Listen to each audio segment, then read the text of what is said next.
मेरा नाम प्रमोद कुमार, सहायक आचार्य अर्थशास्त्र, राजकीय महाविद्यालय सुजानगढ़। भारतीय अर्थव्यवस्था के अंतर्गत आज हम पढ़ने जा रहे हैं भारतीय अर्थव्यवस्था की प्रकृति और उसकी आधारभूत विशेषताओं के बारे में।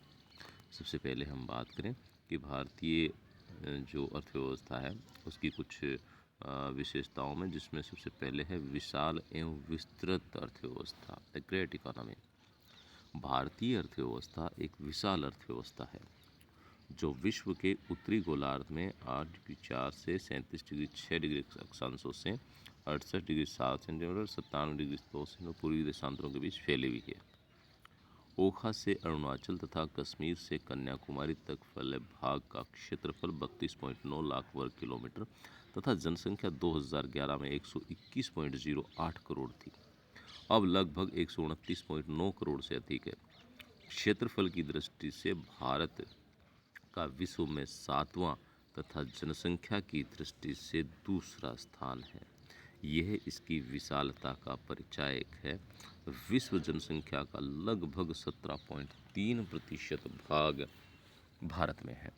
यानी कि भारतीय अर्थव्यवस्था भौगोलिक और साथ में जो जनसंख्या की दृष्टि से हम देखें तो एक विशाल अर्थव्यवस्था है। अर्धविकसित विकासशील अर्थव्यवस्था। भारतीय अर्थव्यवस्था एक पिछड़ी किंतु विकासशील अर्थव्यवस्था है। अर्थव्यवस्था में आर्थिक पिछड़ापन एवं दरिद्रता है। पूंजी निर्माण की गति धीमी है। व्यापक बेरोजगारी है। तकनीकी ज्ञान का अभाव यहाँ पाया जाता है। जनसंख्या का अत्यधिक भार और भूखमरी आदि के समापन के लिए योजनाबद्ध विकास द्वारा भारतीय अर्थव्यवस्था अब निरंतर आर्थिक विकास की ओर चल रही है।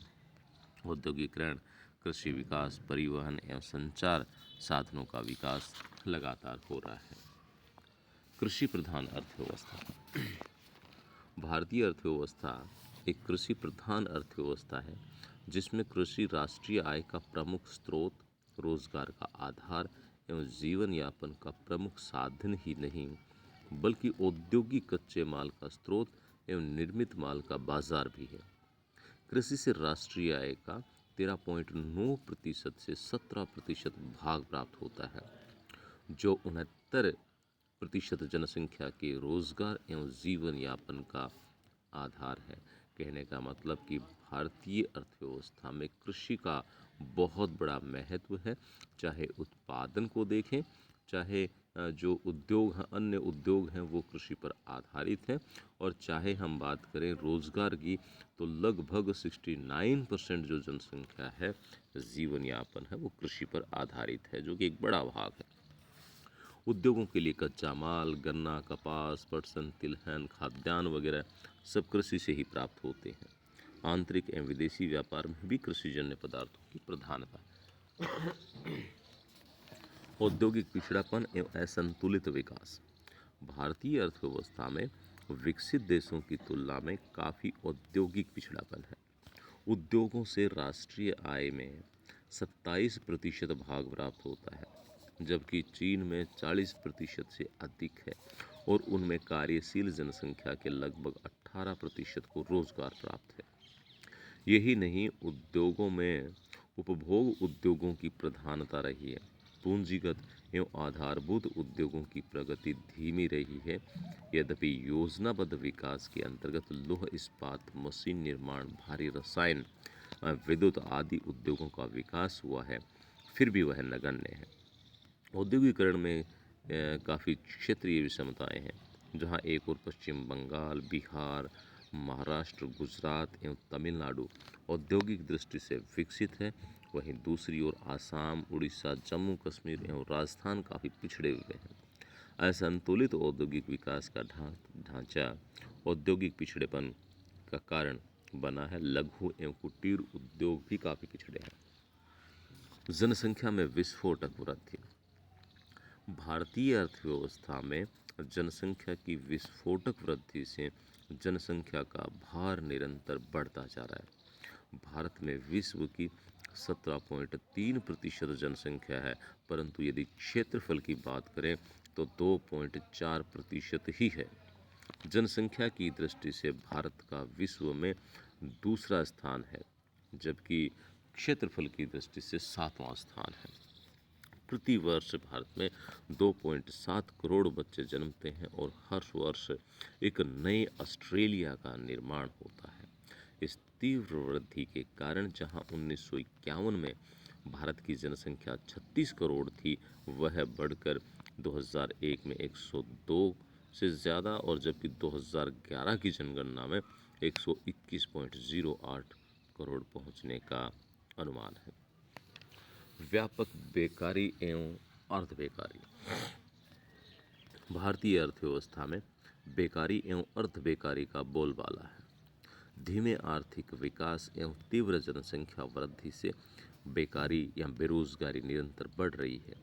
जहां प्रथम योजना के शुरू में बेरोजगारों की संख्या 45 लाख थी, वह अब बढ़कर 8 करोड़ होने की संभावना है। अर्थव्यवस्था की दोहरी प्रवृत्ति, ड्यूअल नेचर ऑफ इकोनॉमी। भारतीय अर्थव्यवस्था की यह महत्वपूर्ण विशेषता है कि इसके विभिन्न क्षेत्रों में दोहरा स्वरूप देखने को मिलता है।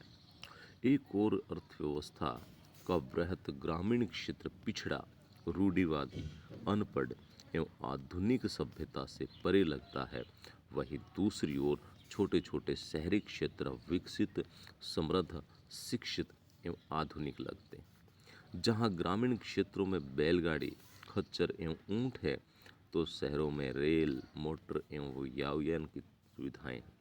जहां एक ओर बड़े पैमाने के विशाल आधुनिक कारखाने हैं, तो दूसरी ओर लघु एवं कुटीर उद्योगों की प्रधानता है। एक ओर धनी एवं विलासितापूर्ण जीवन है, तो दूसरी ओर आर्थिक दरिद्रता, भूखमरी एवं बेकारी है। कुछ लोग अधिक खाने से मरते हैं, तो अधिकांश लोग अभाव से मरते हैं।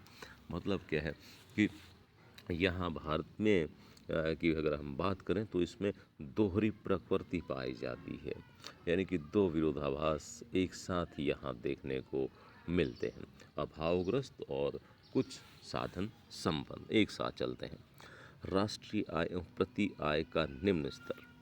आर्थिक विकास के अभाव में भारतीय अर्थव्यवस्था में राष्ट्रीय आय और प्रति व्यक्ति आय का स्तर विकसित राष्ट्रों की तुलना में काफ़ी नीचा है। पूंजी निर्माण की धीमी गति, आर्थिक दरिद्रता और निम्न आय के कारण अर्थव्यवस्था में बचतों एवं विनियोग का स्तर नीचा है। जहां विकसित देशों में पूंजी निर्माण की दर 40 से 50% है, वहां भारत में पूंजी निर्माण की दर अब 35% होने का अनुमान है। जबकि स्वयं स्फूर्त आर्थिक विकास के लिए 20 से 22% की दर से पूंजी निर्माण आवश्यक होता है। निर्धनता का कुचक्र। अर्थव्यवस्था निर्धनता एवं गरीबी के ऐसे कुचक्र में फंसी हुई है, जब तक ये कुचक्र तोड़े नहीं जाते, निर्धनता निरंतर बनी रहती है। जहाँ एक और आर्थिक पिछड़ेपन के कारण उत्पादन, आय एवं रोजगार का स्तर नीचा है, वहीं दूसरी ओर निम्न आय एवं बेरोजगार के कारण उपभोग, बचत एवं पूंजी निर्माण के निम्न स्तर से आर्थिक पिछड़ापन है। अतः इस प्रकार के दुष्चक्र को तोड़ने के लिए भीषण प्रहार की आवश्यकता होती है। और निर्धनता का जो दुष्चक्र है वो यहाँ निम्न आय से शुरू होता है कि आय निम्न है। यदि आय कम होगी, आय का स्तर कम होगा, तो हमारा जो उपभोग है वो आय पर निर्भर करता है। आय कम होगी तो उपभोग कम होगा। यदि उपभोग कम हुआ है तो जो निवेश है वो कम होगा, जिससे पूंजी निर्माण कम होगा, आर्थिक पिछड़ापन बढ़ेगा। जबकि विनियोग एवं पूंजी निर्माण की दृष्टि से निर्धनता का कुचक्र निम्न आय होगी, तो निम्न आय जो हमारी बचतें हैं वो आय पर निर्भर करती हैं, तो जब आय कम होगी तो हमारी जो बचतें हैं वो कम होंगी, और बचतों से हम निवेश करते हैं, तो जब निम्न बचतें होंगी तो निवेश कम होगा, और जब निवेश कम होगा तो उत्पादकता कम होगी, और उत्पादकता कम होने से वापस बेरोजगारी और आर्थिक पिछड़ापन। तो ये दुष्चक्र है, और इस दुष्चक्र से निकलना बहुत बड़ी चुनौती है भारतीय अर्थव्यवस्था के सामने। आधुनिक तकनीकी ज्ञान की कमी। भारतीय अर्थव्यवस्था में भी पिछड़ी अर्थव्यवस्था के समान ही अर्थव्यवस्था के विभिन्न क्षेत्रों में अभी भी उत्पादन की आधुनिक तकनीकी कौशल की बहुत कमी है। अभी भी कृषि, औद्योगिक एवं परिवहन क्षेत्रों में परंपरागत तकनीकी का बोलबाला है, और स्वचालित आधुनिक मशीनों का प्रयोग नगण्य है। भारत के आर्थिक विकास में नवीनतम आधुनिक उत्पादन तकनीक को अपनाने की आवश्यकता है। विकसित यातायात एवं संचार व्यवस्था का अभाव। भारत में सस्ते एवं शीघ्रगामी यातायात एवं संचार साधनों की कमी के कारण देश में आर्थिक विकास, औद्योगिकरण तथा व्यापार में बाधा आती है। विकसित देशों के मुकाबले हमारे यातायात एवं संचार साधनों का विकास नगण्य है। नियोजित एवं विकासशील मिश्रित अर्थव्यवस्था। भारतीय अर्थव्यवस्था जहां एक ओर योजनाबद्ध तरीके से विकासशील है, वहां दूसरी ओर इसमें समाजवाद एवं पूंजीवाद का एक अजीब समन्वय है। अर्थव्यवस्था में सार्वजनिक एवं निजी क्षेत्रों के साथ साथ संयुक्त एवं सहकारी क्षेत्र का भी समावेश किया है। भारतीय अर्थव्यवस्था मानसून का जुआ है। भारतीय कृषि प्रधान अर्थव्यवस्था की समृद्धि बहुत कुछ मानसून पर निर्भर करती है, क्योंकि सिंचाई साधनों के अभाव में कृषि उत्पादन में वृद्धि अनुकूल मानसून से ही संभव होती है। अच्छी फसलों से कृषि में रोजगार और आय बढ़ती है। कृषि आधारित उद्योगों को कच्चा माल मिलता है, उनके निर्मित माल की खपत भी संभव होती है, व्यापार पनपता है, व्यापार एवं संचार साधनों में गति आती है, और अर्थव्यवस्था के सभी क्षेत्रों में खुशहाली एवं संपन्नता का मार्ग प्रशस्त होता है। जबकि मानसून की बेरुखी एवं असफलता से कृषि के साथ साथ व्यापार एवं औद्योगिक क्षेत्र भी चौपट हो जाता है।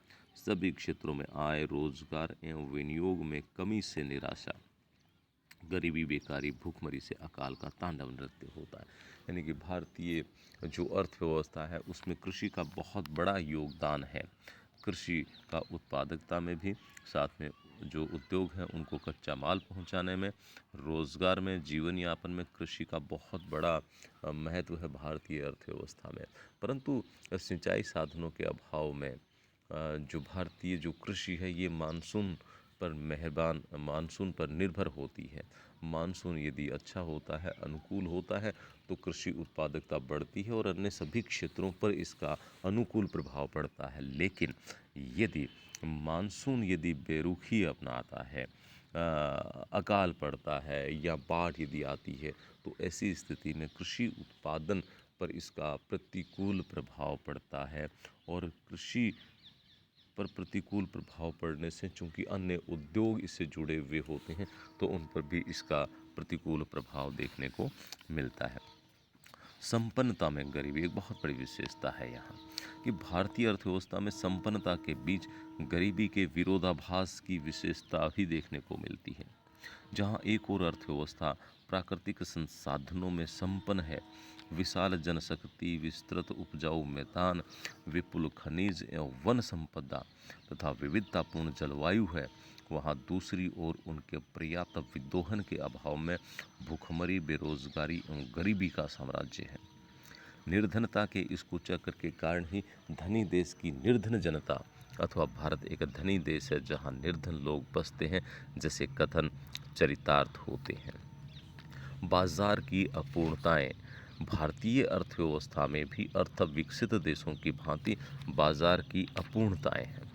अर्थव्यवस्था में जहां एक ओर साधनों में गतिशीलता एवं लोच का अभाव है, वहां दूसरी ओर विशिष्टीकरण का अभाव, अपर्याप्त मांग, संकुचित बाजार, कठोर आर्थिक एवं सामाजिक ढांचा तथा बाजार के ज्ञान का अभाव है।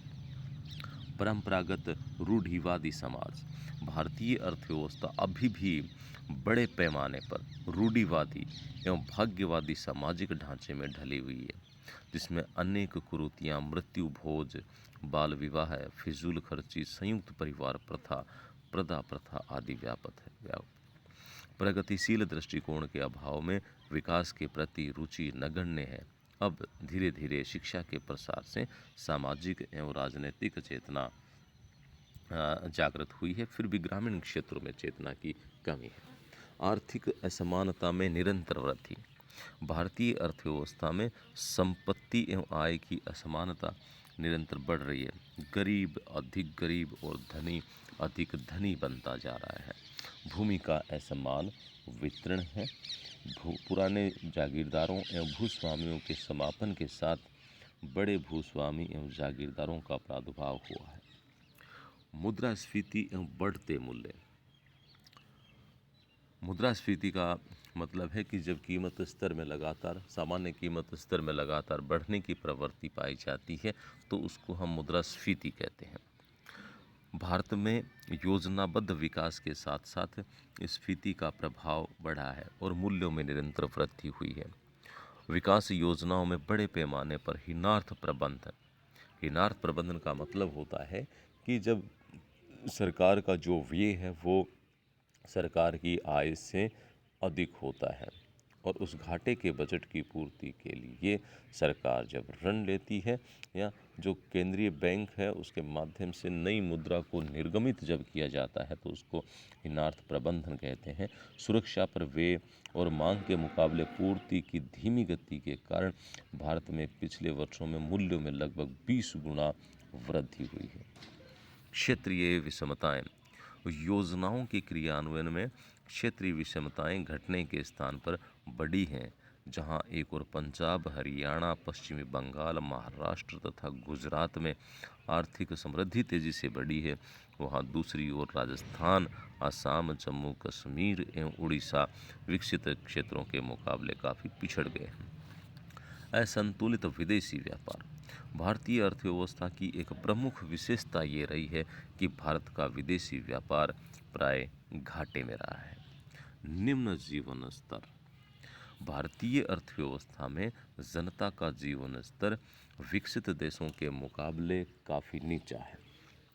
देश की 21.9% जनता निर्धनता के न्यूनतम स्तर से भी नीचे है। उन्हें जीवन की सुविधाएं तो क्या, भरपेट भोजन तक नहीं मिलता। औसत भारतीय को 2000 कैलोरीज भोजन मिलता है, जबकि 3000 कैलोरीज जीवन के लिए अनिवार्य माना गया है।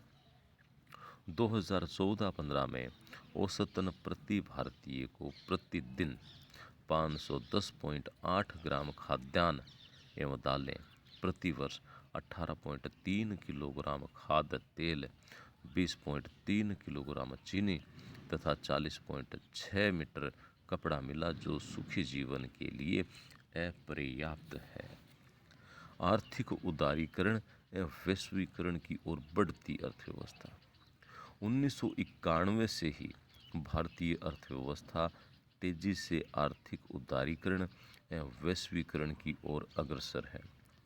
विश्व व्यापार संगठन WTO के संस्थापक सदस्य होने के नाते भारत अपनी आर्थिक नीतियों, कृषि नीति, औद्योगिक नीति, व्यापारिक नीति, राजकोषीय नीति, मौद्रिक नीति तथा विदेश नीति में तदानुकूल परिवर्तन और उदारीकरण की ओर अग्रसर है। पेटेंट अधिनियम MRTP एक्ट के स्थान पर प्रतियोगिता अधिनियम, फेरा के स्थान पर फेमा अधिनियम, व्यापार प्रतिबंधों में कमी, आयातों में छूट, विदेशी निवेशों के प्रति उदार दृष्टिकोण एवं रियायतें, आर्थिक क्षेत्र में लागू कई सुधार कार्यक्रम इसके परिचायक हैं। विदेशी ऋणों का बढ़ता भार। भारत में विदेशी ऋणों का भार निरंतर बढ़ता जा रहा है। जहां 1980-81 में भारत पर विदेशी ऋणों का बकाया केवल 19,470 करोड़ था, वह बढ़कर 1990-91 में एक 1,63,611 करोड़ रुपए हो गया। 1991 के बाद विदेशी ऋणों में अप्रत्याशित वृद्धि हुई। 1995-96 में विदेशी ऋणों का बकाया 4,72,685 करोड़ रुपए हो गया। सितंबर 2014 के अंत तक 20,08,568 करोड़ रुपए हो गया। स्पष्ट है कि केवल 34 वर्षों में ही विदेशी ऋण का भार लगभग 144 गुना हो गया। सितंबर 2016 के अंत तक विदेशी ऋणों का आकार 484.23 अरब डॉलर था। और लास्ट में हम बात करते हैं अर्थव्यवस्था में निजीकरण को बढ़ावा दिया जा रहा है। 1991 के पूर्व भारतीय अर्थव्यवस्था में सार्वजनिक क्षेत्र की भूमिका बढ़ती गई, किंतु 1991 से ही देश में उदारीकरण एवं आर्थिक सुधारों के दौर में सार्वजनिक क्षेत्र का निजीकरण तथा सामाजिक विचारधारा के स्थान पर नए पूंजीवाद का बोलबाला बढ़ता गया। सार्वजनिक क्षेत्र में उपक्रमों के तेजी से निजीकरण के प्रयास प्रबल हुए। आर्थिक नीतियों को निजीकरण की ओर बढ़ने हेतु सुधारा जा रहा है। सार्वजनिक उपक्रमों में विनिवेश इसका परिचायक है। और विनिवेश डिसइन्वेस्टमेंट का मतलब है कि सरकार अपने हिस्सेदारी जो कंपनियां हैं उनमें कम कर देती है, निजी क्षेत्र को बेच देती है, उसको हम विनिवेश कहते हैं, जो लगातार भारतीय अर्थव्यवस्था में देखने को मिल रहा है।